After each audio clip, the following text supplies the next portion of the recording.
जय श्री राम मेरे प्यारे बहन भाइयों, मैं आ गई बालकांड लेके रामायण का, जिसमें कि मेरे 11 भाग हो चुके हैं। 12वां भाग अब बहुत अच्छी अच्छी बातें बताई जा रही हैं, सीखने वाली। अगर हम रामायण से थोड़ी बहुत भी बातें सीख लेंगे तो हमारा जीवन सुख शांति से बीतने लगता है।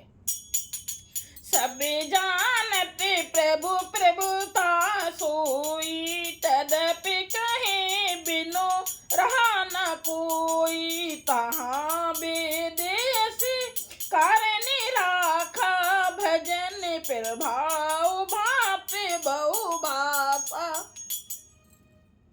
यद्यपि प्रभु श्री राम जी की प्रभुता को सब ऐसी यानी कि अक्षनीय ही जानते हैं, तथापि कहे बिना कोई नहीं रहा। इसमें वेद ने ऐसा कारण बताया है कि भजन का प्रभाव बहुत तरह से कहा गया है, अर्थात भगवान की महिमा का पूरा वर्णन तो कोई कर नहीं सकता। भगवान की कथा को कोई पूरा कर सकता है? नहीं कर सकता। वो तो अपार कथा है जिसका कोई पार ही नहीं है। परंतु जिससे जितना बन पड़े उतना भगवान का गुणगान करना चाहिए। कितना अच्छा बोला है ना कि जितना हो सके उतना गुणगान करना चाहिए, क्योंकि भगवान के गुणगान रूपी भजन का प्रभाव बहुत ही अनोखा है। कहते हैं ना, राम से ज्यादा राम के नाम की महिमा है। तो इसमें भी देखो साक्षात ये दिया गया है कि भगवान के गुणगान रूपी भजन का प्रभाव बहुत ही अनोखा है। उसका नाना प्रकार से शास्त्रों में वर्णन है। थोड़ा सा भी भगवान का भजन मनुष्य को सहज ही भव सागर से तार देता है।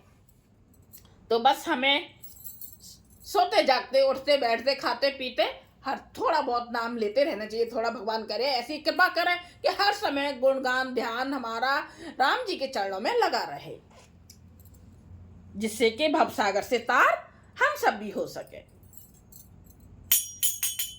एक अनी अरूप अनामा, अजय सच्चिदानंद परधामा।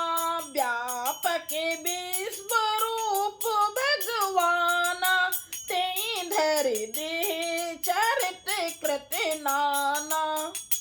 जो परमेश्वर का एक है, जो परमेश्वर एक है, जिनके कोई इच्छा नहीं है, जिनका कोई रूप और नाम नहीं है, जो अजन्मा सच्चिदानंद और परम धाम है, और जो सब में व्यापक एवं विश्व रूप है।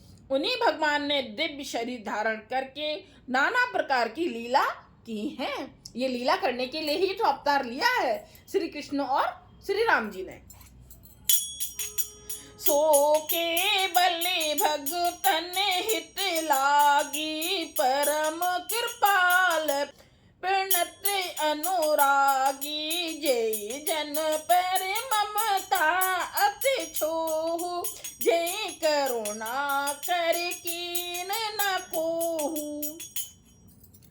वह लीला केवल भक्तों के हित के लिए ही है, क्योंकि भगवान परम कृपालु हैं और शरणागत के बड़े प्रेमी हैं, जिनकी भक्तों पर बड़ी ममता और कृपा है। जिन्होंने एक बार जिस पर कृपा कर दी, उस पर फिर कभी क्रोध नहीं किया। श्री रामचंद्र जी ने जिस पर एक बार कृपा कर दी, भाई भक्तों पर तो श्री रामचंद्र जी बहुत कृपा करते हैं ना, तो एक बार कृपा कर दी फिर उन पर क्रोध नहीं किया। गई बहोर गरीब निबाजू, सरल सबल साहिब रघुराजू। बुध बर नहीं हरि जैसे अस जानी, करहि पुनीत सुफल निज बानी।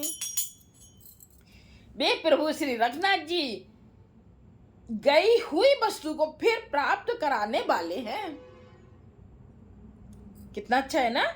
वे प्रभु श्री रघुनाथ जी गई हुई वस्तु को फिर प्राप्त कराने वाले, गरीब निबाज दीन बंधु, सरल स्वभाव, और सर्वशक्तिमान और सबके स्वामी हैं। यही समझकर बुद्धिमान लोग उन श्री हरि का यश वर्णन करके अपनी वाणी को पवित्र और उत्तम फल यानी कि मोक्ष और दुर्लभ भगवत प्रेम देने वाली बनाते हैं। तेई बल में रघुपति गुण गाथा, कहूँ नाई राम पद माथा। मुनिन प्रथम हरि कीरति गाई, ते मग चलत सुगम मोहि भाई।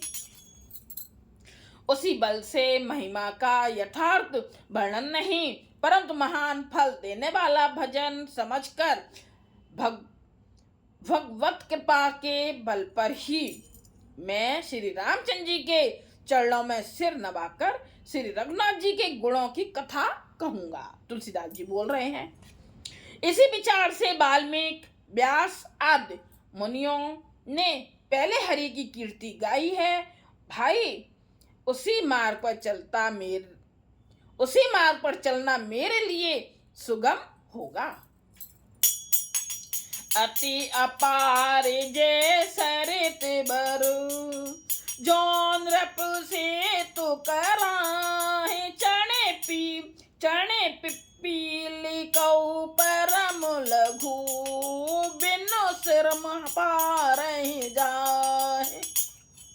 जो अत्यंत बड़ी श्रेष्ठ नदियां हैं, यदि राजा उन पर पुल बंधा देता है तो अत्यंत छोटी चींटियां भी उन पर चढ़कर बिना ही परिश्रम के पार चली जाती हैं।